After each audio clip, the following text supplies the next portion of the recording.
রচনা বন্ধীন ব্যানার্জি, নির্দেশনা পূর্ণ মাঝি, পরিচালনায় ব্রহ্মডাঙ্গা তরুণ নাট্য সংস্থা, রূপসজ্জা আলো ও ধ্বনি আশীর্বাদ গেস্ট হাউস, সহযোগিতায় ব্রহ্মডাঙ্গা সর্ব 16 আনা।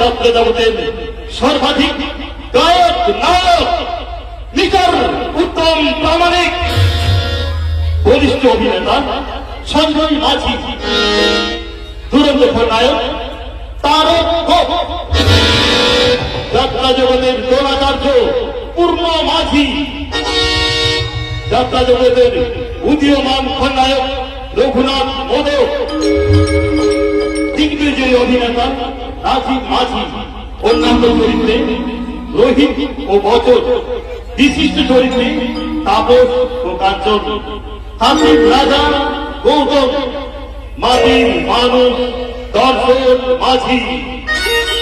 শুরু করতে চলেছি এক রোমহর্ষ বস্তু সজল বেদনা বিহুর সামাজিক যাত্রাপালা।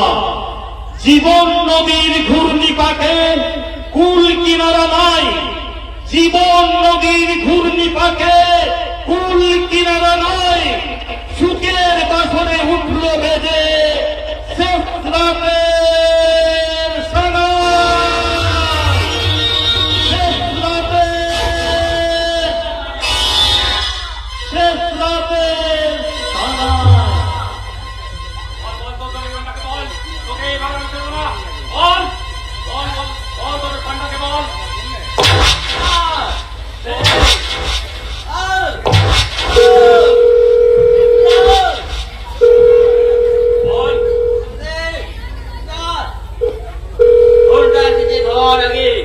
দেখ তোর বাপ ফোন করেছে।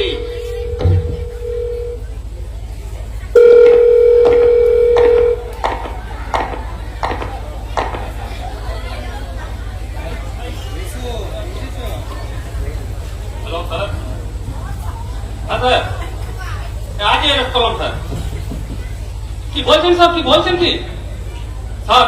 স্যার আমাকে একটা দিন সময় দিন স্যার, আমি আপনাকে কথা দিচ্ছি স্যার, ওর ওর ওর মুখ থেকে আমি কথা বার করবোই স্যার। স্যার কি বলছেন স্যার? উপর মধ্যে ঘটনা আছে স্যার। আপসি এখান থেকে বিদায় দিয়ে যান, এখান থেকে বিদায় দিয়ে যান। নমস্কার।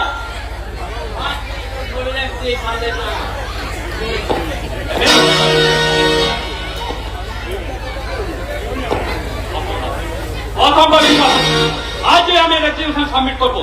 সামান্য কনস্টেবল থেকে আজ আমি মানিকডাঙ্গা থানার ওসি, কিন্তু এতগুলো বছর আমি বুঝতে পারলাম না যে আমি একজন সরকারি অফিসার নাকি ওই বেসরকারি চিতরাজ।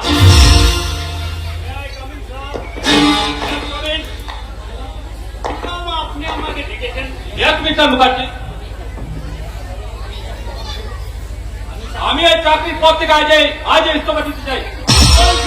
ঠিকই বলছি, এতগুলো বছর চাকরি করে না পেলাম এই জনতার আশীর্বাদ, আর না পেলাম সাংসারিক সুখ, পেলাম শুধু ঘৃণা, আঘাত আর অবজ্ঞা। এই চাকরি আমার মনে ভালো লাগছে না। মিস্টার মুখার্জি কি বলছেন স্যার? আজকালকার দিনে সরকারি চাকরি ছেড়ে দেওয়াটা কি ঠিক হবে? মিস্টার মুখার্জি, এই ন্যায়ের কথা করে অন্যায়ের সাথে বন্ধুত্ব করাটা কি ঠিক হবে? প্রথম দিনের কথাটা একবার চিন্তা করে দেখুন তো মিস্টার মুখার্জি, যেদিন আমরা এই দেশ আর এই দশকে বাঁচাবার জন্য ন্যায়, নীতি আর কর্তব্যের শপথ নিয়েছিলাম, কিন্তু ব্যাড লাক, সেই শপথে হাঁটলেও আমরা পতল রাজের পতলের মতো অন্য পথে কিন্তু স্যার এভাবে সিদ্ধান্ত নেওয়াটা কি ঠিক হবে?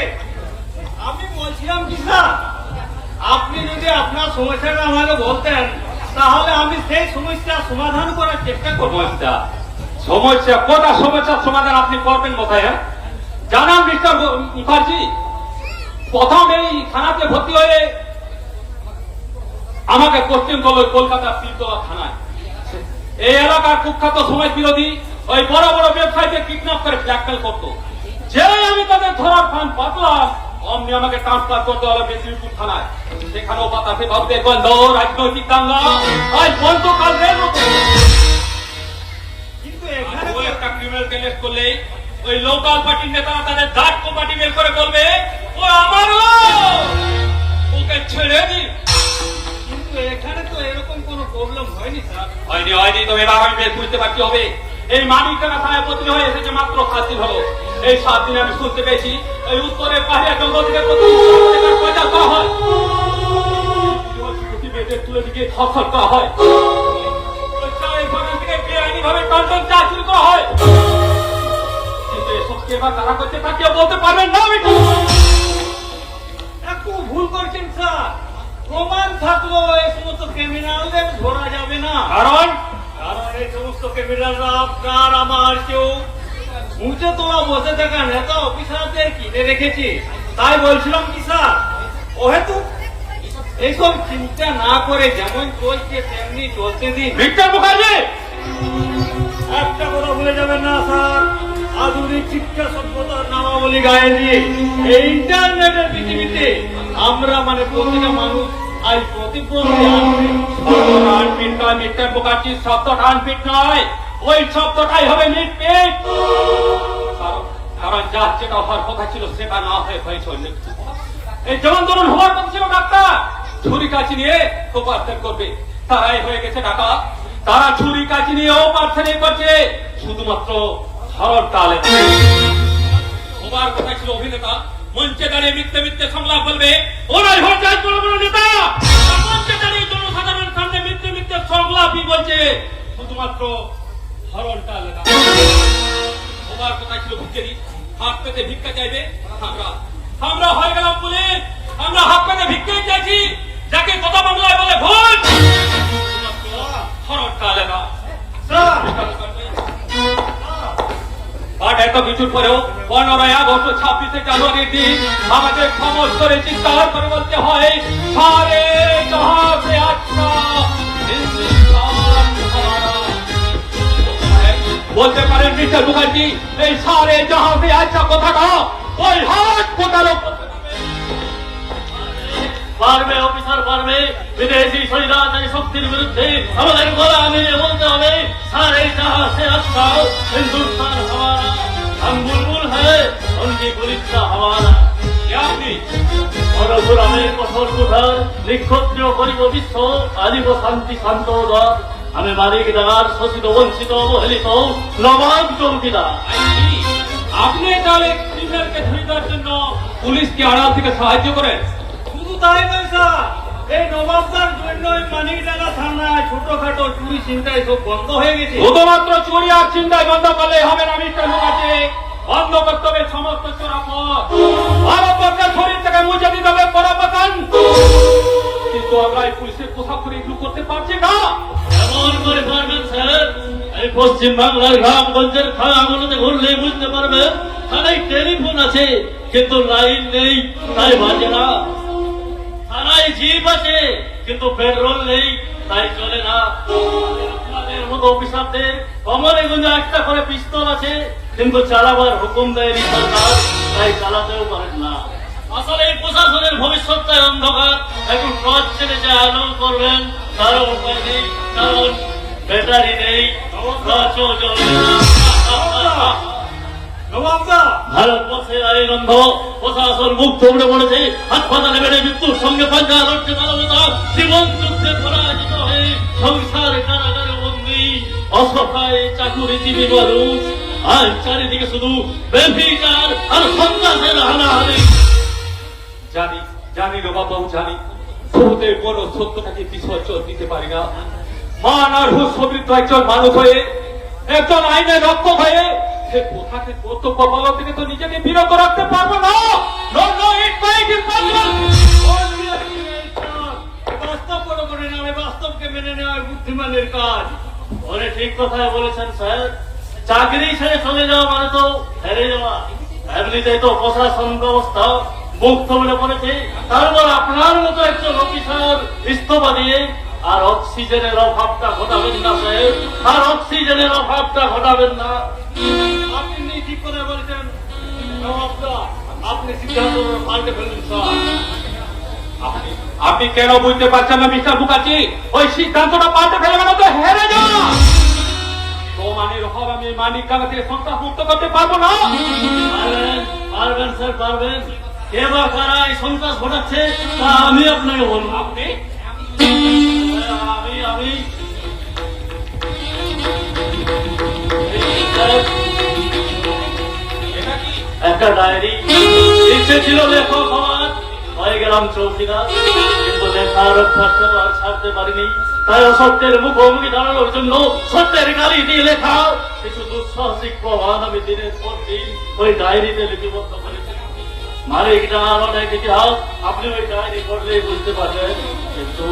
কিন্তু আমার একটা অনুরোধ স্যার, ওই ডায়েরি পড়েই আপনি কোনো স্টেপ নেবেন না, সময়ের অপেক্ষা করবেন। ঠিক আছে, ঠিক আছে নবাবদা, আমি আপনার কথা মতো সময়ের অপেক্ষা করব।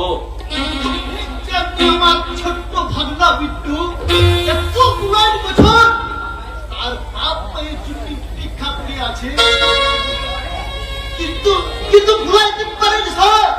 আর যদি ফুলের মতো বাচ্চাটাকে ভিক্ষা করতে বিরাট, বলছে খবর পেলাম আমাদের নতুন অফিসার এসেছে, তাই তো চলে এলাম ভিক্ষা করতে। কিন্তু আপনার অভিযোগ তো আমার মগজে ঢুকলো না। কে আপনি? আর কেন এই ভাবনা? কেন এই আপনার ভাবনায় ছোট্ট ফুলের মতো সৃষ্ট অপেক্ষা করছে? আমি বলছি সাহেব, ওর নাম বিরাজ, বিরাজ মুর্মু। আমাদের এমএলএ লালমোহন গাঙ্গুলির কাজের লোক, তাছাড়া সর্বোপরি সেই ছোট্ট বিট্টুর মামা। এ বিট্টু ছাড়া আমার আর কেউ নাই বটে। আমার একমাত্র বোন গোলাপের একমাত্র ছেলে বটে। ছোটবেলায় বাপ মা মরে যাবার পর থেকে ওই গোলাপটাকে হাতে করে মানুষ করলাম। প্রেম করে ওই ফুটপাড়ার গোবিন্দকে বিয়ে করলো। 1 বছরের মাথায় ছোট্ট বিট্টু হলো। ওই গোবিন্দ গোলাপ আর বিট্টুকে দিয়ে আমি ভালোই ছিলাম স্যার, কিন্তু সে যে রাতের অন্ধকারে পুলিশ এসে আমার গোলাপ আর গোবিন্দকে পুলিয়ে নিয়ে গেল। কিন্তু আপনার বোন আর গোবিন্দ বাবু কি অপরাধ করেছিল? আরে মুখার্জি বাবু, সে রাত্রে আপনি তো ছিলেন, সব কথা স্যারকে খুলে বলুন বলে। বলবো সময় হলে সব কথা খুলে বলবো। ঠিক আছে, ঠিক আছে, আমি জানি না এখন বিট্টুর মা বাবা কোথায় আছে। তবে আপনাকে আমি কথা দিচ্ছি বিলাস বাবু, যেমন করে হোক, যেখান থেকে হোক, ওই বিট্টুর মা বাবাকে আমি ফিরিয়ে আনবোই। ধন্যবাদ স্যার। আজকালকার দিনে পুলিশ কোথাও রাখতে পারে না বটে। আপনার কাছে একটাই অনুরোধ স্যার, আমার ছোট্ট ভাগনাটাকে আর কাঁদাবেন নাই স্যার, আর কাঁদাবেন নাই। এই 10টা টাকা রাখেন। 10 টাকা?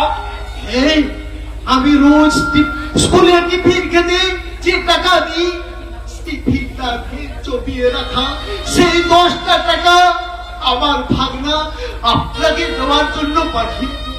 কিন্তু আপনার ভাগনা আমার জন্য পয়সা পাঠিয়েছে কেন?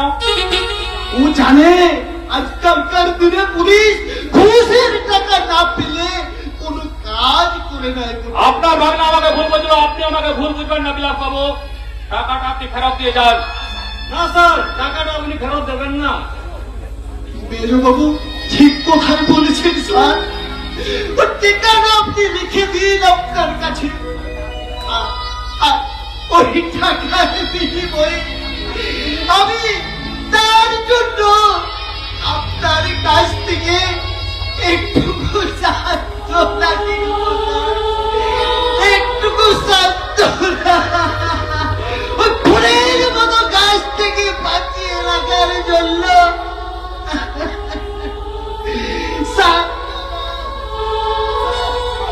আমি তো কিছুই বুঝতে পারছি না মিস্টার মুখার্জি।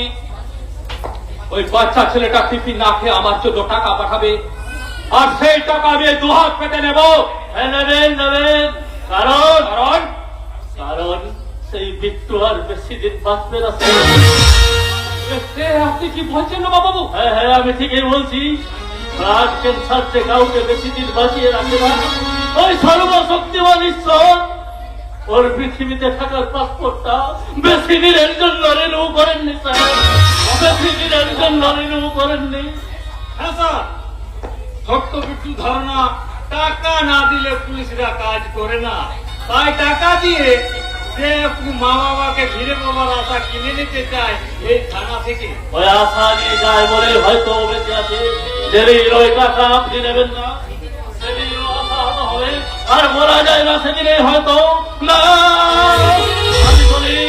আমি চলি মানে এটাকে পাহারা দিতে হবে, জাগাতে হবে, নিরক্ষর মানুষগুলোকে স্বাক্ষর করাতে হবে, ঘুমিয়ে থাকা বিতু বাংলার মানুষগুলোকে জাগাতে হবে। জাগো জাগো জাগো, ঘুমিয়ে থাকা বিতু বাংলার মানুষ, তোমরা সবাই জাগো জাগো জাগতে। ভারী আশ্চর্য চরিত্রের মানুষ নবাব চৌকিদার। আপনার চরিত্রটা আমার কাছে ভারী আশ্চর্যের লাগছে মিস্টার মুখার্জি। এবার বলুন তো ওরা এখন কোথায়? কেন সেদিন আপনারা বিট্টুর বাবাকে গ্রেপ্তার করেছিলেন? কি অন্যায় করেছিল তারা? কতদিনের সাজা হয়েছে তাদের? সব প্রশ্নের উত্তর আমার এক্ষুনি চাই বিট্টুর কাছে। স্যার, বিট্টুর মা গোলাপ আর গোবিন্দ বাবু মানে গেল বলুন, আমরা তো বলুন।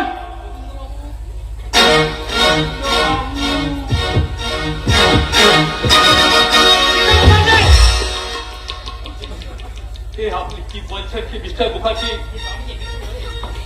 আমি তো ওই বিট্টুর ভাই বিলাসকে কথা দিয়ে দিলাম। My God, এই কথাগুলো আপনি আমাকে আগে বলেছি কেন? এখন আমি কি করব? আমার একটা চাপা যন্ত্রণা আমাকে কুড়ে কুড়ে খাচ্ছে। ছাড়বো না, ছাড়বো না, তোমাকে আমি কিছুতেই ছাড়বো না শয়তান। যত উপরতলায় তুমি বসে থাকো না কেন, এই আইনের পোশাক করে যতগুলো অফিসারকে তুমি কিনে রাখো না কেন, আমি তোমাকে কিছুতেই ছাড়বো না। এই সত্য বিন্দুর চোখে তুলে আমি তোমাকে ডুবিয়ে মারবো। এই কথাটা দিদি আমি তোমায় বলছি, এই মালিকটাকে আমি তোমার তরফ থেকে মুক্ত করবো। Yes, my promise. যতই তুমি তোমার বেইমানির তালা জমিয়ে অরাজকতাকে বন্ধ করে রাখো না কেন, আমি আমার আইনের হাত দিয়ে সেই তালা খুলে তোমার হাতে ধরিয়ে দেবো। ন্যায়, নীতি আর কর্তব্যে হাত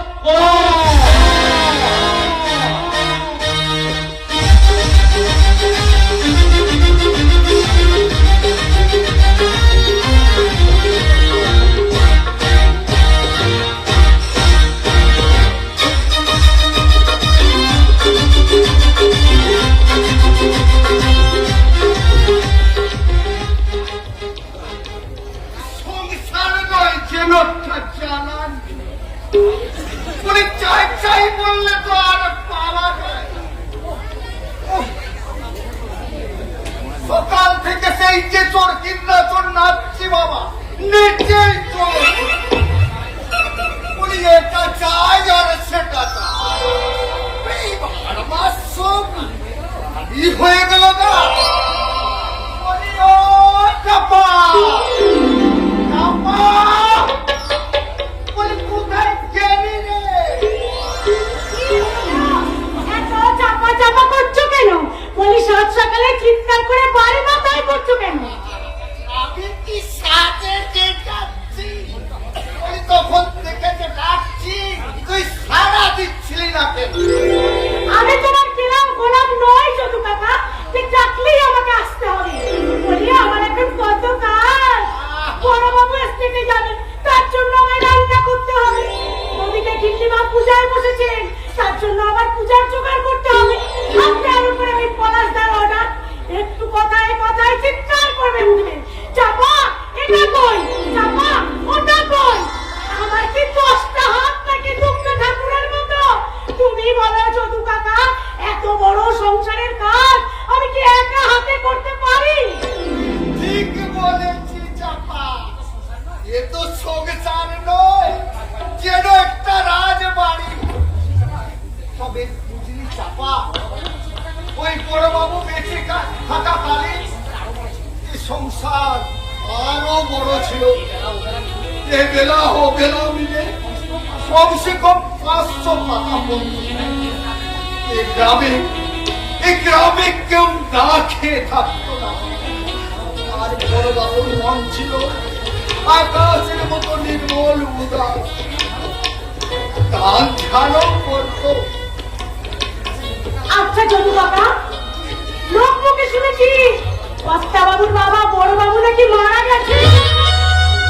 তুই ভুল শুনেছিস বটে চাপা। ওই রাজশেখর চৌধুরীর বাপ মানে তোদের বড় বাবু মারা যায় নাই বটে, ওকে খুন করেছে। তাহলে আমি যেটা শুনেছি সেটাই ঠিক। বড় দিদিমণির বিয়ের দিন ওই বড় বাবুকে খুন করা হয়েছে।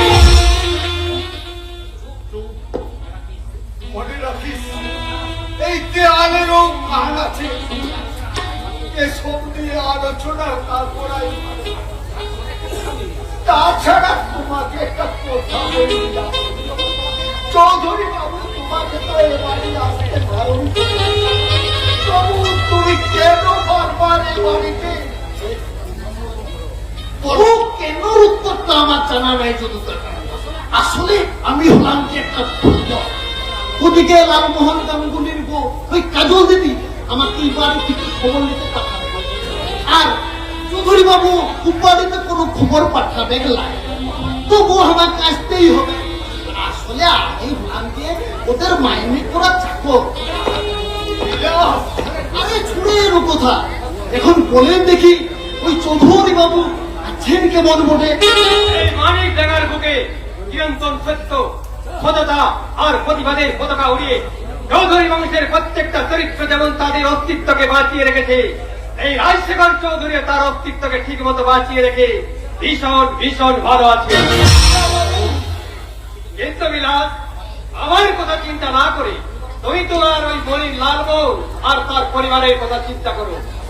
আসলে আপনার বোন যে কাজলকে তোমরা আমার বোন হিসাবে জানো, সে আমার বোন নয়। অনেকদিন আগে প্রত্যেকবার মানবতার খাড়া দিয়ে দুটুকরো করে ফেলেছে আমাদের সম্পর্ককে। কাজল আমার বোন নয়, সে লালমোহন গাঙ্গুলির স্ত্রী। এই পরিচয় নিয়ে সে যদি বেঁচে থাকতে চায় তো ভালো, আদারওয়াইজ মুখে বড় কথা বলবো না চৌধুরী বাবু। কাজল দিদিকে আপনি বোন বলে না মানলো, কাজল দিদি কিন্তু এখনো আপনাকে দাদা বলে মানে বটে। এক হত্যা বাবু, প্রত্যেক ভোটার দিন কাজল মা আপনাকে ভোট দেওয়ার জন্য এই বাড়িতে এসেছেন। রাখি একটা হাতে রাখি দিয়ে আপনার হাতে পড়াবো বলে, কিন্তু কেন জানি না আপনি তাকে হাতে রাখি না পড়ে অপমান করে এ বাড়ি থেকে তাড়িয়ে দিয়েছে। তাছাড়া কর্তা বাবু, কাজল দিদিমণি যদি অন্যায় করে থাকে তাকে কি ক্ষমা করে দেওয়া যায় না? আপনি বড় ভাই হয়ে ছোট বোনকে কি মাফ করে দিতে পারেন না কর্তা বাবু? কারণ ছোট বোনকে ক্ষমা করলেও আমি আমার চেতনার কাছে নিজেই ছোট হয়ে যাব। আমার অন্তরের জ্বালা যন্ত্রণাটা আমি তোমাদের বোঝাতে পারবো না। তোমরা প্রদীপের জন্য আগুন দেখেছ, এখনই প্রদীপের নিচে ওই নিকোষ কালো অন্ধকারটাকে। বাবু বিলাস, তুমি মানিক ডাঙ্গার আদর্শ গর্ব, তুমি এ বাড়িতে যখন খুশি আসতে পারো, কিন্তু দোয়া করে ওই লালমোহন গাঙ্গুলির খবর দিতে বা আমার খবর নিতে নয়। This is my last warning. কথাটা আমার মনে থাকবে চৌধুরী বাবু, কিন্তু আমি বলি কি আপনি ও বুকে একটা পাথর চাপাই রাখিছেন, ওই পাথরটা আপনি সরাই দেন, দেখবেন আপনাকে খুব হালকা লাগছে বুকে। বিচার জেল থেকে ধরা না পেলে ওই পাথর সরবে না বিলাস।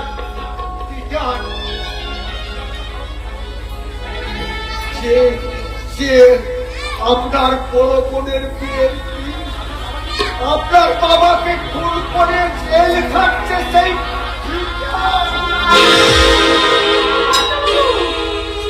ছি ছি ছি ছি, এ তুমি কি করলে গো? এ তুমি কি করলে? বাবার বয়সী মানুষটার গায়ে তুমি হাত তুললে? ওর সাহস থেকে আমি অবাক হয়ে যাচ্ছি। ও আমার মাথায় উঠতে চাইছে। তোমার এটা উচিত ছিল ওকে মাথায় তোলা, তা না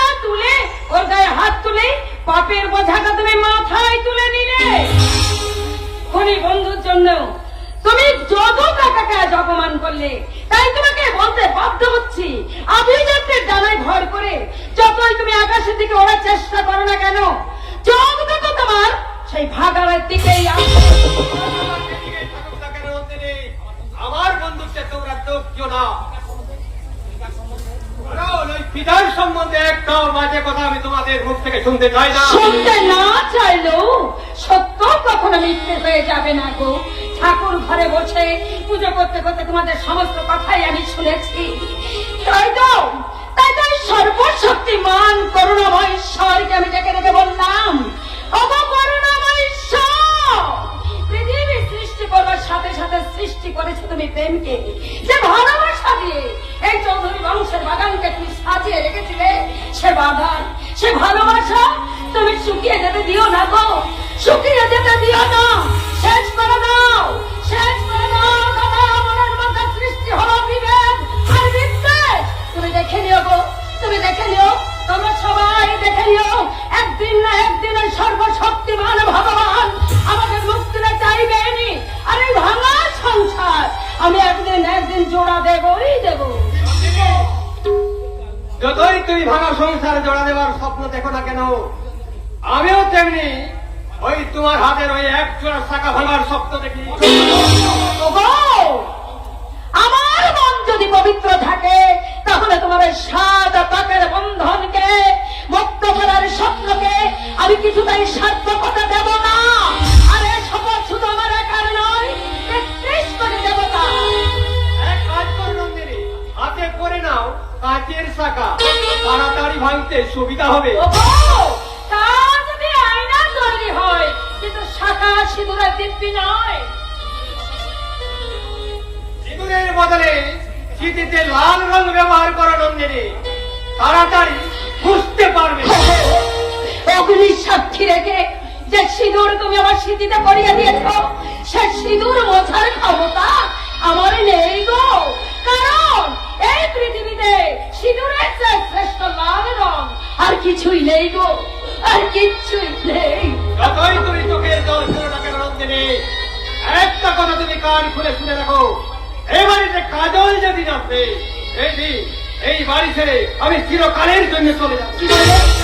কি বললে তুমি? এ বাড়ি ছেড়ে চলে যাবে? ওগো, স্ত্রী কি কখনো কোনোদিন তার স্বামীকে ছেড়ে থাকতে পারে? বেহুলা কি পেরেছিলেন লক্ষিন্দরকে ছেড়ে থাকতে? বছরের পর বছর স্বামীর পচা গলা দেহ নিয়ে ৭ সমুদ্র ১৩ নদী পার হয়েও এই সিঁদুরের জোরে ৭ জন্মদের কাছ থেকে লক্ষিন্দরের জীবন ফিরিয়ে এনেছিলেন একজন মেয়ের কাছে। সারা পৃথিবীর যাজন তার স্বামীত্বের ওজন যে অনেক বেশি গো, অনেক বেশি। কিন্তু প্রিয় হলেও সত্য কথা বলতে এই রাজশেখর চৌধুরী কখনো ভয় পায় না, তা তো তুমি জানো নন্দিনী। তবে কেন বারবার তুমি আমাকে কঠিন হতে বাধ্য করো? কেননা তুমি না জানলো আমি তো জানি সেই বিয়ে রাতে কি ঘটনা ঘটেছিল। থানায়ের সুরে সারা বিয়ে বাড়ি বন্ধ করছিল, কন্যাদান করার জন্য আমি বাবাকে ডাকতে গিয়ে বাবার ঘরে দেখলাম। থাক, ওসব কথা থাক, আসল কথাটা জানাই। হ্যাঁ, কিছু আগে পোস্টমাস্টার নিজে এসে আমার ছোট বোন ঝিলিকের এই চিঠিটা দিয়ে গেছে। সে কি, তাই নাকি? পড়ো না গো, পড়ো না। ঝিলিক কি লিখেছে চিঠিতে? হ্যাঁ, পড়বো না মানে? নিশ্চয়ই নিশ্চয়ই পড়বো। আর ঝিলিক, আমার ছোট বোনের চিঠি। আমার চোখে জল প্রত্যাবাহ, আপনি কাঁদছেন? হ্যাঁ যদু কাকা, আমি কাঁদছি। তবে তবে এই কানটা দুঃখের নয়, আনন্দের। হ্যাঁ, দাঁড়াও দাঁড়াও, আগে দেখি আমার পাগলি বোনটা কি লিখেছি। পড়ো পড়ো, কি লিখেছে দেখো। হ্যাঁ, লিখেছে, পূজনীয় দাদা, পত্রের প্রথমে তুমিও বৌদি আমার প্রণাম দেবে। যদু কাকা ও বাকিদের আমার শ্রদ্ধা ও ভালোবাসা জানাবে। আমি ভালো আছি, তোমরা কেমন আছো? ভালো আছি ঠাকুরজি, আমরা সবাই খুব ভালো আছি। কি গো, আরে থেমে গেলে কেন? পড়ো না গো, কি লিখেছে ঝিলিক। হ্যাঁ, এবার আসল কথা লিখি। আরে কি হলো? আরে হঠাৎ তুমি গম্ভীর হয়ে গেলে কেন? পড়ো না গো, পড়ো না, কি লিখেছে ঝিলিক। সত্যবাবু কি লিখেছে? কি লিখেছে? বাবু লিখেছে কর্তা বাবু লিখেছে কি লিখেছে? লিখেছে কি কি লিখেছে? লিখেছে? আগামী মাসের 2 তারিখে 2 তারিখে ঝিলিক ওখানকার সব কাজ শেষ করে শেষ করে গায়ে ফিরছেন। বাবারে বাবা, কেমন চমকে দিলাম বলো? আর তুমি না জানো একটা কি মাঝে মাঝে এমন করো কি আর বলবো। কিন্তু সামনের মাসের 2 তারিখ তার বেশি দেরি নেই, এসে গেল বলে। হ্যাঁ দুটো কাকা, তাড়াতাড়ি যাও, রং মিস্ত্রিকে খবরটা দাও। আমি এক্ষুনি যাচ্ছি। হ্যাঁ হ্যাঁ যাও। চাপা মনা, তুই আর দাঁড়িয়ে থাকিস না, যা মনা যা, তোর কাজে তুই যা। যাচ্ছি গো বৌদিমণি, যাচ্ছি। আমিও বলি চৌধুরী বাবু, আজ আপনার ছোট বোন আসছি, এ কি কম আনন্দের বটে। আজ আপনার চোখে কত আনন্দ, আপনার মতো আমার ছোট বোনটা বিরাট, বিলাস, যদি ফিরে আসতো, আমিও ওই আনন্দ পেতাম। বিলাস, কিন্তু আমি জানি আমার গোলাপ, আমার গোলাপ, বিরাট, আমার বিরাট, আমার গোলাপ বাড়িতে। বিরাট। বিলাস, হ্যাঁ বুঝলে নন্দিনী, বলো। আজ আমার বড় আনন্দের দিন। মৃত্যু সজ্জায় বাবাকে আমি কথা দিয়েছিলাম 2 বোনকে মানুষ করবো। বড় বোন কাজল তো আমাকে নিজেই তার নিজের রাস্তা বেছে নিলে, মাও আমাকে ভুল বুঝে চলে গেল কাজলের সাথে বড় জামাইয়ের বাড়িতে। আমার কাছে থেকে গেল আমার ছোট বোন ছিলি। ছোটবেলা থেকেই আমি ওকে বিদেশের কনভেন্টে লেখাপড়া শিখিয়ে মানুষ করেছি। আজ সেই ছিলি আবার অহংকার, আমার গর্ব হয়ে ফিরছে। ভাবতে পারো নন্দিনী, এটা আমার জীবনের কত বড় পাওয়া। হ্যাঁ হ্যাঁ, তা তো না হয় বললাম, কিন্তু এত বছর পর ওই ঝিলিক ঠাকুরজি বিদেশ থেকে গায়ে ফিরে আসছে। এই গায়ে থাকতে তার কোনো অসুবিধা হবে না তো? অসুবিধা, হ্যাঁ অসুবিধা হয়তো একটু হবে, তবে থাকতে থাকতে সব ঠিক হয়ে যাবে। হ্যাঁ তুমি একটা কাজ করো তো, ওই পলাশকে ডাকো। কেন পলাশকে আবার তোমার কি দরকার? আরে দেখো কাণ্ড, ওরে বাবা, পলাশ ছাড়া এত ঝামেলা পোয়াবে কি? আচ্ছা তুমি বলো, এই সংসার এত বড় স্টেট কে সামলায়? পলাশ, আমরা কোথায় যাচ্ছি, কোথায় কি খাবো, কে দেখে? পলাশ। হ্যাঁ হ্যাঁ, সে না হয় বললাম, সে না হয় বললাম, কিন্তু আমাদের দায়িত্ব, এই চৌধুরী বাড়ির দায়িত্ব পলাশকে দিয়েছে বলে কি ওই ঝিলিকের দায়িত্ব কি পলাশকে তুমি দেবে নাকি? আল্লাহ, ওর মতো সৎ আর একাই কেউ আছে নন্দিনী? ও পাহাড়ের মতো অলর, বাতাসের মতো সরল, আর পৃথিবীর মতো বাস্তব সত্য হচ্ছে আমাদের পলাশ। তাই আমি পলাশের হাতে তুলে দেবো ঝিলিকের সমস্ত দায়িত্ব। এত দায়িত্ব নেবার যোগ্যতা কি আমার আছে বাবু? পলাশ, জীবনটাকে হাই রোড মনে করে ব্যথা বেদনা সুখ দুঃখ আর হাসি কান্নাগুলোকে ছোট্ট ছোট্ট গ্রাম মনে করে দুপাশে ফেলে রেখে আসা ভাগ্যের বাম্পারে ধাক্কা খেতে খেতে প্রগতির হেডলাইট চালিয়ে আদর্শের স্টিয়ারিং এ হাত রেখে এই শরীর নামক ব্রেক ফেল লরিটাকে নিরক্ষর কর্তব্য নিশানাতে পৌঁছিবার জন্য ছুটে চলেছে। পলাশ। বাবুকে সেই নিশানাতে পৌঁছিবার আগে আপনি আমাকে দায়িত্বে লেভেল ক্রসিং এ থামিয়ে দেবেন না? আমি ভাবতে চাই না বাবু। পলাশ, ছোট্টবেলা থেকে আমি আপনাদের কাছে লোক ভাবছেন যে যাকে আমি আপনাদের কাছে জানি, কথা থেকে কোনো রাস্তার কাছে বিজয় হতে দিনি, আপনাদের স্বপ্নগুলোকে আমি কোনোদিনই পথে মিলিয়ে যেতে দিনি। কিন্তু আজ যে গুরু দায়িত্ব আপনারা আমার এই কাঁধে তুলে দিতে চাইছেন, সেই দায়িত্ব নেবার যোগ্য হতে আমি নই। ওরে পলাশ, তুই ছাড়া আমাদের তো আর কেউ নেই রে। তোকে ঘিরেই তো আমাদের সুখ দুঃখ হাসি কান্নার মেলা, নতুন করে বেঁচে থাকার আশা। পৃথিবীতে মেয়ে হয়ে এলেও মা হতে পারলাম না। স্বাদ ছিল গর্ভ যন্ত্রণা সহ্য করবার, কিন্তু সহ্য করলাম মা হতে না করার যন্ত্রণা। আমি যখন একা একা একাকিত্বের যন্ত্রণায় কাঁদতাম, তখন তুই দূর থেকে ছুটে এসে আমাকে জড়িয়ে ধরে বলতে, মা গো তুমি কাঁদছো কেন? আমি তো আছি, আমি তো তোমার সন্তান। তখন তোকে আমি আমার 2 হাতে বুকের মধ্যে জড়িয়ে ধরতাম রে পড়া। কিন্তু আজ আজ এতগুলো বছর পর তুই হয়তো বুঝতে পেরেছিস আমি তোর সত্যিকারে মা নই, আমি তোর নকল মা। তাই তো তুই আমাকে মা বলে না ডেকে আমাকে তুই কিন্তু মা বলে ডাকিস না পলাশ। আমাকে তুই কিন্তু মা। বলে থাকলে তুমি আজকে আমার মায়ের চেয়ে অনেক বড়। আর মাকে কখনো নকল করে চায় না মা। বাবু কিংবা মেগা সিটি হাসপাতাল ছেলেমেয়েরা দুধের বোতল খাচ্ছে, মাথায় ক্যারি প্যাকেটের দুধ কিংবা টিনের কৌটো দুধ, আর তাই তো তারা বড় হচ্ছে ক্রিমিনাল কিংবা কর্কার। কিন্তু শুধু আমি নয় মা, তারা তো জানে মানবিক হেলথ কাম চলে দুধকে ফিল্টার করে নকল মায়ের দুধের মতো টিনের কৌটো দেওয়া প্যাকেটে বললেও কোনো মাকে নকল করে টিনের কৌটো দিবার প্যাকেটে করে যায় না। এই না হলে আমার ছেলের মতো কথা।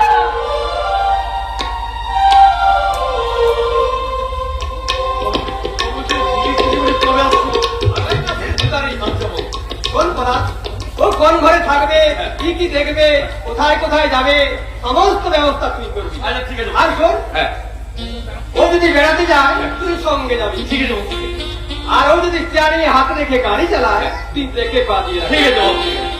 আর ও যদি গুলি চালায় তুই বুক পেতে দাঁড়াবি। আচ্ছা ঠিক আছে, ঠিক আছে।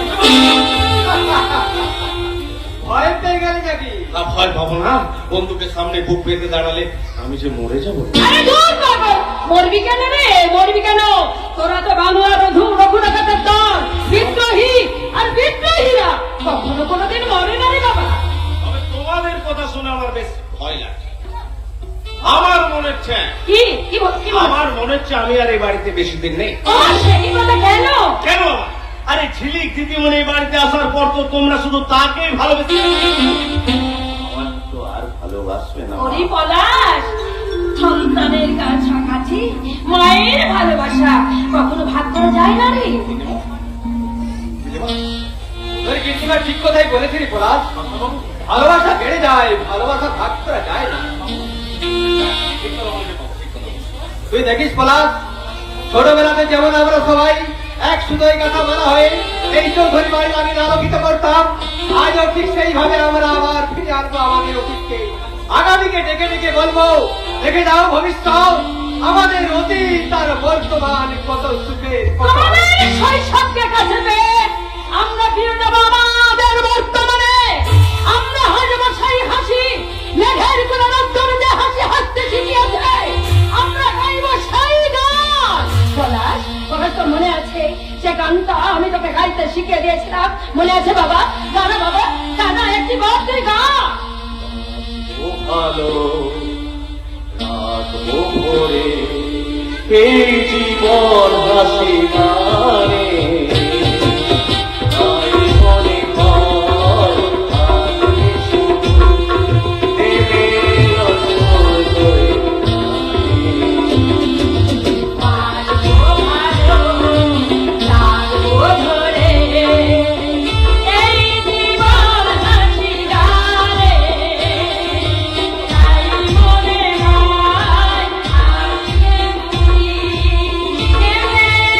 মনে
গেল।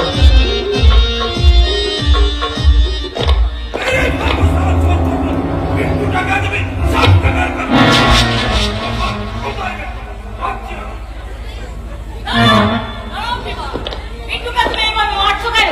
আপনি সরে যান মান সাহেব। যতক্ষণ না পর্যন্ত ওই শালা টাকা ফেরত না দেয়। টাকা? কিসের টাকা? ওই শালা সাহেবের ঘরে টাকা চুরি করেছে। চুরি করেছে? বিট্টু কেন? আমি বলছি আপনি? বিট্টু টাকাগুলো কেন চুরি করেছে? আপনি? এই মানিক টাকা থানার নতুন অফিসার অভিজ্ঞান সরকার। বেশ করেছিল অফিসার। আমি জানতাম এরকম একটা পরিস্থিতির সৃষ্টি হতে পারে, তাই বাধ্য হয়ে আমাকে এখানে আসতে হলো। বেশ করেছিল অফিসার। এখন ওই ছোট লোকের বাচ্চাটাকে নিয়ে গিয়ে হাজতে পুরে দিন। না অফিসার না, এ ভুল করবেন না। বাচ্চা ছেলে তো ভুল করে ফেলেছে। আমি আপনাকে কথা দিচ্ছি এই ভুল আর কখনো করবে না। আমি জন্মের সাহেব, সাহেবকে তো সব কথা আমাকেই বলতে হবে। ধরো বিমা, আপনি আমাকে দাঁড়াতে বলেন কেন স্যার? এখন এত চিন্তা করার কিছু নেই ভীমা। তোমাকে আমি এখন তো এখানে দাঁড়াতে বলেছি। তুমি চিন্তা করো তখন যখন তোমাকে আমি কাঠ কড়াই নিয়ে গিয়ে দাঁড় করাবো। আপনি আপনি কিছু মনে করবেন কাজল দেবী। বিট্টু তার হারিয়ে যাওয়া স্নেহ আর মায়াকে ফিরে পেতে কেন কোশিশ করেছে। কি বলছেন কি আপনি? হ্যাঁ, টাকাগুলো আমি সঙ্গ করে নিয়ে এসেছি। এই দিন কিন্তু এবার বুঝতে পারছেন তো কাজল দেবী, বিট্টু বিট্টু কেন টাকাগুলো চুরি করেছে। আর এটাও নিশ্চয় বুঝতে পারছেন এক রাত চাপা যন্ত্রণা বুকের মধ্যে বয়ে নিয়ে বেড়াচ্ছে ওই ছোট্ট বাচ্চা ছেলেরা। অফিসার তাই বলছি পারেন না যন্ত্রণা কি লাঘব করতে, পারেন না ওর মা বাবার কাছে ফিরে দিতে। এক্ষণে আপনাকে আমার সব প্রশ্নের উত্তর দিতে হবে না। আমি ভীমাকে কিছু প্রশ্ন করতে চাই। আচ্ছা ভীমা, তুমি তো এই লালমোহন বাবুর কাছে অনেকদিন ধরে কাজ করছো। এই গ্রামে তুমি অনেকদিন ধরে আছো। আগে হ্যাঁ, কেন বলুন তো? তুমি যে গ্রামে থাকতে সেই গ্রামে ওই বিট্টুর মা বাবা থাকতো। তারা কি অন্যায় করেছিল সেটা তুমি নিশ্চয় জানতে। না স্যার, আমি ওদের কোনো খোঁজ খবর রাখতাম না। কেন রাখতো না? সেটা আপনি কি বিট্টুর মা বাবার ব্যাপারে বিমাকে সন্দেহ করছেন? আসলে জানেন কি ম্যাডাম, এই পুলিশের চোখটা না, এই পুলিশের চোখটাই হচ্ছে সন্দেহ।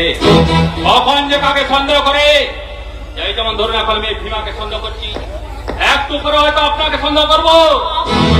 আবার বলা যায় না এখানকার মাননীয় এমএলএ মানে আপনার স্বামী ওই লালমোহন গাঙ্গুলিও কিন্তু আমার সন্দেহের লক্ষ্য হতে পারে।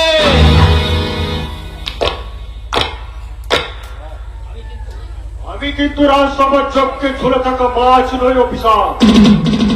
আর আপনিও কিন্তু পাণ্ডব শ্রেষ্ঠ অর্জুন নন যে লক্ষ্য ভেদ করবেন। আপনি লালমোহন এই সময় আমি লালমোহন বাবু হিসাবে চিনি, কিন্তু সরকারি দপ্তর থেকে দরকারি এমএলএ টিকিটটা আমার নামের পাশে ঘুরে দিয়েছে এই গায়ের অজস্র জনগণ। দেখুন না স্যার, নিজে আমার শুধু জেরা করছেন। ওভাবে বলিস না।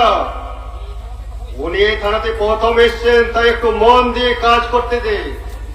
আসলে কি জানেন অফিসার, আপনি মানিক ডাকাতে প্রথম এসছেন, তাই রক্ত গরম করে আপনি মানিক ডাকাকে ঠান্ডা করতে চাইছেন। কিন্তু একটা কথা আপনি মনে রাখবেন, আপনার ঘরটাও কিন্তু কাজ দিয়ে তৈরি। তাই অন্যের ঘরে ঢিল মারার আগে একবার আপনার নিজের কথাটাও কিন্তু ভাববেন। তুমি ভিতরে যাও, আমি স্যারের সাথে কিছু আলোচনা করব। বেশ, যাচ্ছি। যাওয়ার আগে আমি আপনাকে একটা কথা বলে যাই অফিসার, মেয়ে যত বর্জন করে তত কিন্তু বর্ষণ করে না। বিট্টুর মা বাবা চলে যাওয়ার পর থেকে ওকে আমার কাছেই রেখেছি, তাই ও ছেড়া থেকে বঞ্চিত হলেও আমার মনুষ্যত্বের কাছে সেটা অসহ্য হয়ে উঠেছে। তাই বলছি অফিসার, শুধু বর্জন নয়, বরং এক পশলা বর্ষণ করে দেখান, তাহলে অন্তত একটা শিশুর কাছ থেকে হলেও আপনাদের এই পুলিশ ডিপার্টমেন্টের দামটা একটু হলেও বাড়বে। আপনি নিশ্চিত এমন কাজল দেবী? এই বাসর ঘরে যখন আমি একবার ঢুকতে পেরেছি না, তবে অন্যায়ের বেহুলা যতই লকিন্দরকে আড়াল করার চেষ্টা করুক না কেন, চল, আমি মারবো। আপনার ফিসকার কার কোনো আছে তো অফিসার? আমি জল দড়াও নই আর বেলে বড়াও নই, জাত চক্র একশো বলে। আরে, উত্তেজিত হবেন না, উত্তেজিত হবেন না, ঠান্ডা মাথায় কাজ করুন। এ ভীমা, তুই দাঁড়িয়ে আছিস কেন রে?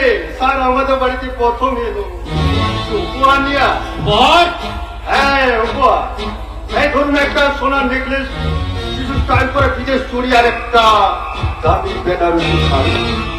আপনার কি ধারণা আমি মাঝে মধ্যে পুলিশের ইউনিফর্মটা খুলে শাড়ি আর চুরি পরে ঘরে বসে থাকি?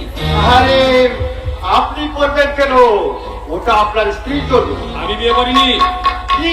আপনি বিয়ে করেননি? সাইদুল্লাহ, ওটা আপনার এক লাখটা আপনার মিস্টার লালমোহন গাঙ্গুলি। ওই শাড়ি আর ওই চুড়িগুলোকে আপনি বেশ যত্ন করে আলমারিতে সাজিয়ে রাখুন।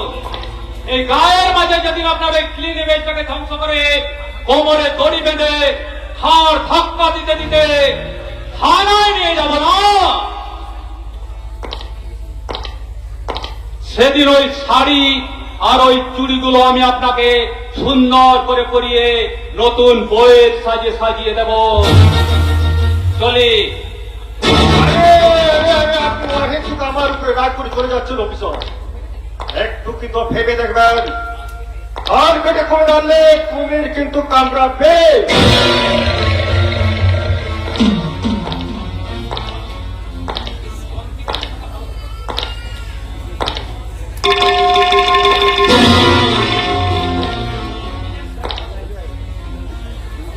কনফিডেন্স থাকা ভালো, বাট ওভার কনফিডেন্স মোটেই ভালো নয়। রাতের অন্ধকারে চাঁদের আড়ালে সূর্যকে দেখা না গেলেও সবাই কিন্তু জানে সূর্যই চাঁদকে আলো দেয়।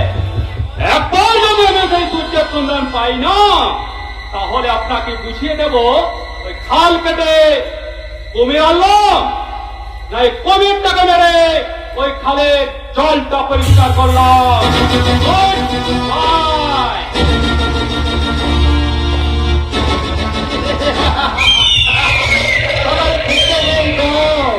গায়ের চেয়ে কেটলি গরম।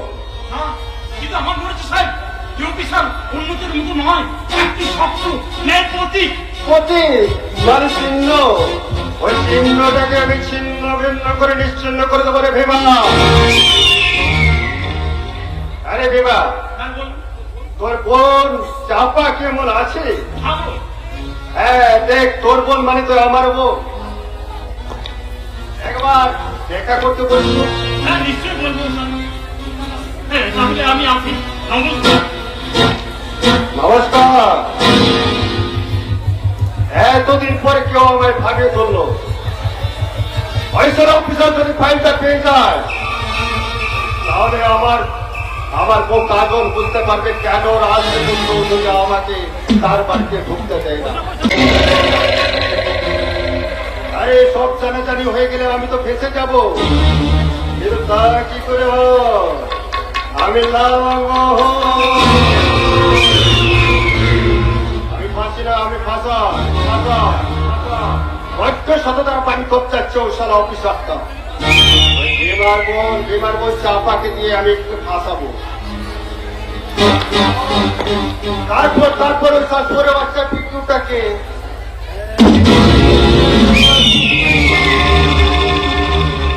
লালবাবু, এই গ্রাম পাশের কাছে তুমি দেবতাই থাকো, সত্যবেশী মানবতার হেড অফিসে কায়েম করে যাও মানবতাকে। রাজনীতির গরিষ্ঠটাকে উল্টে দিয়ে সৃষ্টি করো নীতিহীনতার ব্যবসা, আর ওই হিংসার মঞ্চে দাঁড়িয়ে দেশপ্রেমের পতাকা তুলে জনগণের সামনে চিৎকার করে বলো, সারে জাহাঁ সে আচ্ছা হামারা, সারে জাহাঁ সে আচ্ছা। আর এই মঞ্চ থেকে নেমে জনগণকেই বলো, পাবলিক সারা শুয়োরেরাও আচ্ছা।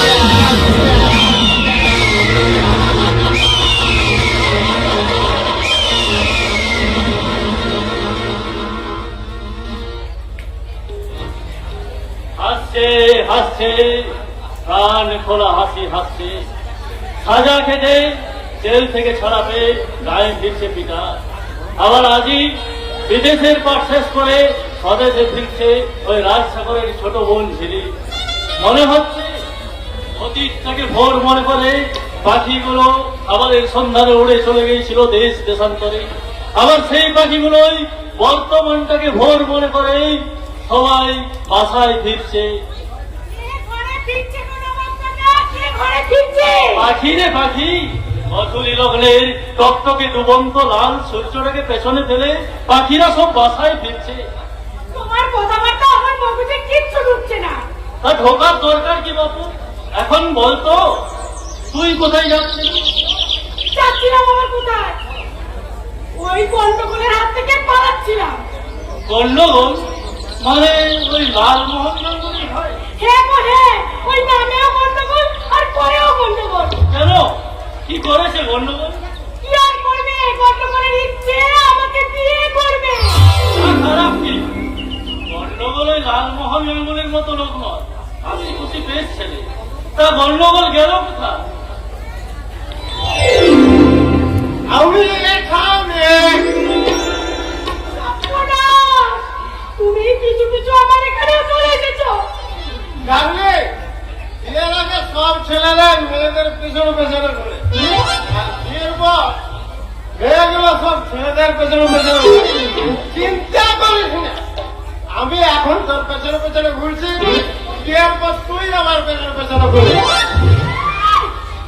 শর্টকাট, আমায় বিয়ে করবে মাতাল কোথাকার। আরে বলছিস কেন চাপা? ও তো আর রোজ মদ খায় না।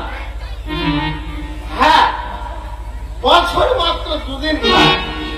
যেদিন হ্যাঁ, যেদিন বৃষ্টি পড়ে সেদিন খায়, আর যেদিন বৃষ্টি পড়ে না সেদিন খায়।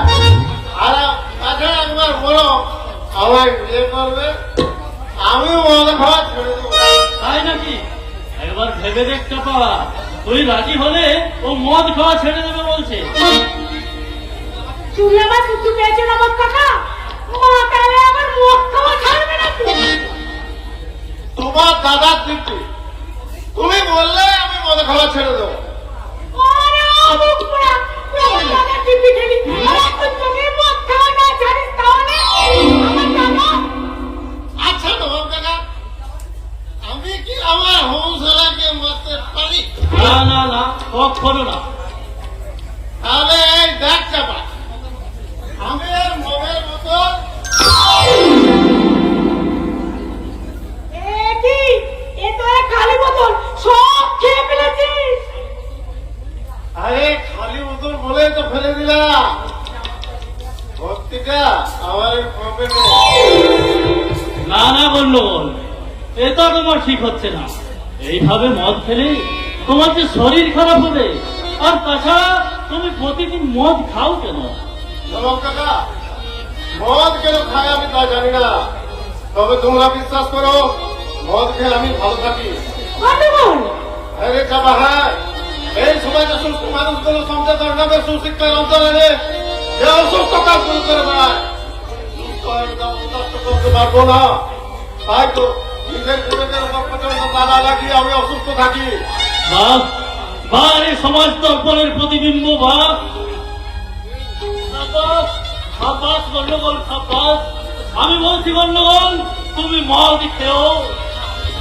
শিক্ষা, রুচি আর সভ্যতার মাথা খাওয়ার চেয়ে মদ খাওয়া ঢের ভালো। বুঝলি চাপা? এইরকম একটা রত্ন যদি তোর স্বামী হয়, তাহলে সব থেকে বেশি খুশি হবো আমি। কারণ মদ যেখানে যায় আর সেরেসা সময় হলে কেটে যায়, কিন্তু চরিত্রের সঙ্গে যদি অমানবিকতার মত মিশে যায়, তাহলে সেলেসা কাটে রে চাপা, সেলেসা কাটে নাও, সেলেসা।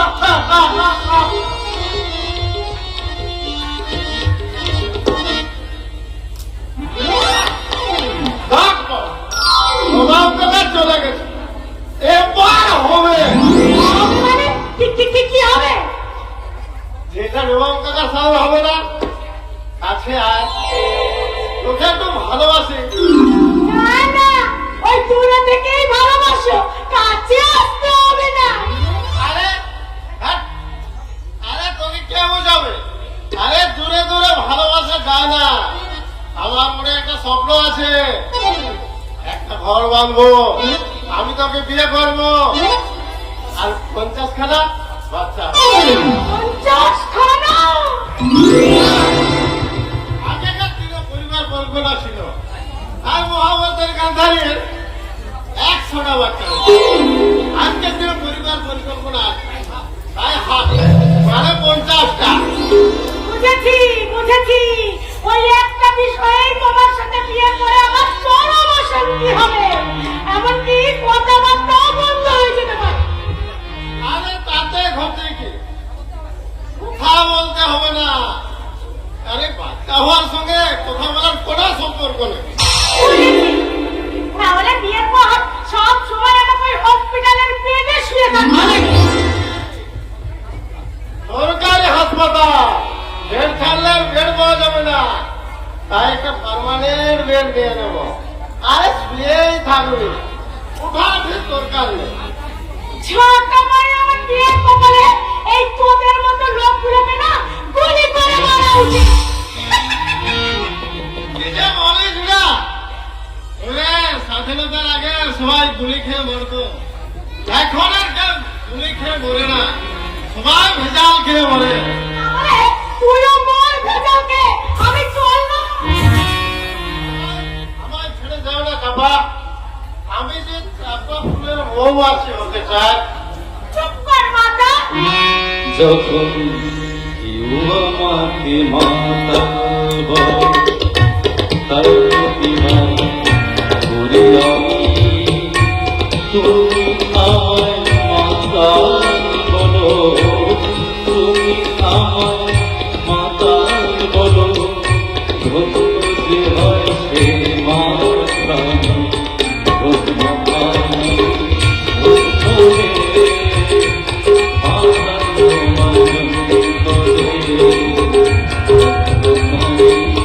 ধন্য হে।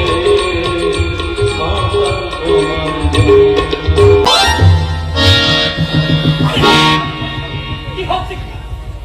এই, তুমি করতে যে, সেটা পরে বলবো ছোটদা, আগে তুমি বল, তুমি এখানে কি করছিলে? আরে তোমার মনের কাণ্ড দেখো, বলে কিনা আমার খুব পছন্দ, আমাকে বিয়ে করতে। কি রে? ওরে চমকে ওঠার কি আছে, দাদার কাছে বনের কথা খুলে বল, খুলে বল। তুই আমার একমাত্র বাচ্চার আশারই করি, তোর মুখে হাসি দেখার জন্য তুই যা বলবি আমি তাই করবো। তোমার বলে আমাকে বিয়ে করতে চাও? যাবা, করতে যাবো তো থাকি সত্যি, ওই যাবা, চুপ করে থাকি যাবা, তুই সত্যি, তুই সত্যি সত্যি করতে যাবো। चाहे छुट चाहे मुझसे क्यों पूछती हो, मोहब्बत करने वाले मुझसे बोलती नहीं, हम जरा है तो दिल पर रखो दिल का धड़कन, तब सुनाई देगा मोहब्बत का धुन कोई है।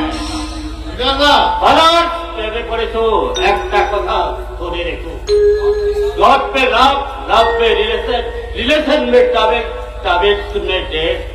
মৃত্যুকে আমি ভয় পাই না পিটার দাদা। ভাইগাল ভাইগাল ভাইগাল বালার এই শালা ভাইগাল পৃথিবীতে বাঁচতে গেলে তাই সাহস কার হাতে থাকবে, বাঁচার জন্য সংগ্রাম, বা হাতে থাকবে শক্তির জন্য শক্তি, চোখে থাকবে হীনতা, চোখে থাকবে ইচ্ছা, দেখবে কিছু, ভাববে কিছু, জানবে কিছু, শুনবে কিছু, জানাবে কিছু, কিন্তু নিজে করবে অন্য কিছু যা কেউ কখনো করেনি। পিটার দা, তোমার কথা আমার মনে থাকবে। এখন বলো কবে এলে? আজ এই কেমন আছিস রে ভীমা? আমি চাই, আজ দীর্ঘদিন গায়ে ছিলাম না, অনেক কিছু পাল্টে গেছে, আমার আবার অনেক কাজ বেড়ে গেছে, হিসাবের খাতাতে অনেক কিছু লিখতে হবে, এতদিন ধরে যা কিছু জমেছি আজ তা খরচ করার পালা। কি জমি সুবিধা মিথ্যাটার কবর জোড়া, অবজ্ঞা ছিড়া, চোখের জল আর বুকের ভেতর আর ভ্রষ্টাচার, নীতিহীনতার কালি দিয়ে আবার একটা একটা করে ওগুলোকে ছেটে দেবো। তোমার কথা কি বলো, পিটার কাজ যাবজ্জীবন সাজা খেতে গ্রামে ফিরেছে গ্রামে। এমন কারে গর্ব করে বলছিস যেন জেলের সাজা খেতে নয়, আপনি নোবেল প্রাইজ নিয়ে গায়ে ফিরেছেন। বাবা তুই কাজে কি বলছিস? একটা তাগিদ খুনি আসামিকে তার পাপ কর্মের ইতিহাস শোনাচ্ছিস না? এবার তোর সেই ছোট্ট বোনটা না, তা আমার কি অন্যায় করেছে আমি যে তুমি আমাকে ভালো ভাবতে পারছো না? একটা চলন্ত মানুষকে খুন করা কি অন্যায় নয়? নয় নয় নয় নয়, তোমরাও তো খুন করেছো, হাজারে হাজারে লাখে লাখে মরছো না। সত্য বিবেক বড় সত্য। বাবা মানুষকে অমানুষ করেছো, মনের জন্যই নবপতিকে গলায় ছড়ি দিয়ে ছুটতে হয়, বেকারকে মদ খেয়ে হাতে ছড়ি কিংবা বোমা তুলে নিয়ে থাকতে হয় সমাজ বিরোধী, আর এই সমাজ বিরোধীর মাকে থাকতে হয় সমাজ বিরোধীর মা। কিন্তু বলতে পারো তোমরা এই সমাজ বিরোধীর মা ভাই বাবার সঙ্গে তো ভগবানও আছে, তাহলে মা বাবা ভাই বোনের সঙ্গে ভগবান হয় না কেন? বাবা আসলে সারা ভগবান যখন যা করে, যার যখন পাল্লা ভারী তখন তার দিকে চলে যায়। ও গড, হাতের কাছে গেলে মানুষ নয়, তোমাকেও আমি খুন করতাম। দাদা তুমি কিছু মনে করো না, আসলে চাপা দুর্ভাগ্য, আমার কিচ্ছু মনে করার নেই। সত্যি সত্যি তো আমি খুনি, ওই রাজশেখরের বাবাকে আমি খুন করেছি, আমি নিজের হাতে খুন করেছি। Yes, I kill him, but তোমরা তোমরা আমাকে বেরো না, আমি বাঁচতে চাই, আমি বাঁচতে চাই। তাই তো আমার মাথার ভিতর রক্ত কোনাগুলো কেমন টপক টপক করে ফুটতে ফুটতে চিৎকার করে বলি, মরিতে চাই না আমি এই সুন্দর ভুবনে, মানবের মাঝে আমি বাঁচিবারে চাই, বাঁচিবারে চাই, বাঁচিবারে চাই। বুঝতে পারি না, কিছুতেই বুঝতে পারি না। বোঝার দরকার নেই। একটা কথা তোমরা সবাই ভালো করে শুনে রাখো, যতই পিটার বাবু নিজের দোষের সাফাই পাক না কেন, আমার তাতে সবকিছু মূল্যহীন।